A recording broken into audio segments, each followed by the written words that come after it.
Amigues i amics, sabem que el canvi climàtic no té fronteres. Per això, Europa ha d'afrontar aquest repte global amb ambició, però també amb realisme. La Unió Energètica és un dels pilars d'aquest canvi per la sostenibilitat del planeta. Al ple del Parlament Europeu hem aprovat un paquet d'informes per potenciar l'energia neta en 3 àmbits: el foment de les energies renovables, l'eficiència energètica i la governança de l'energia.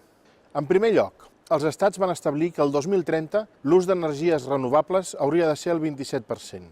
Nosaltres creiem que hauríem de ser més ambiciosos i arribar al 35% de consum d'aquestes energies sostenibles.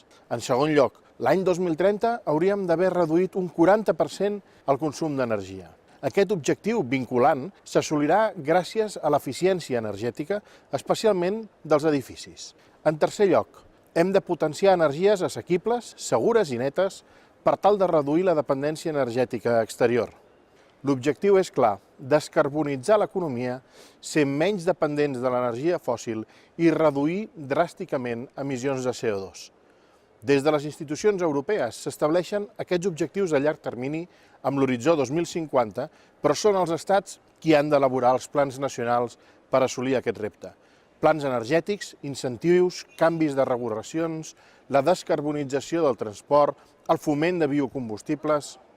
Hem de reduir el consum d'energia, lluitar contra el canvi climàtic i potenciar energies sostenibles i, en conseqüència, crear nous llocs de treball, apostar per l'ecodisseny i guanyar competitivitat econòmica i mediambiental.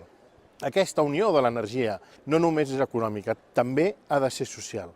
Hem de lluitar per protegir les persones, especialment davant de la vulnerabilitat energètica, com vam demanar en una esmena que s'ha aprovat en un d'aquests informes.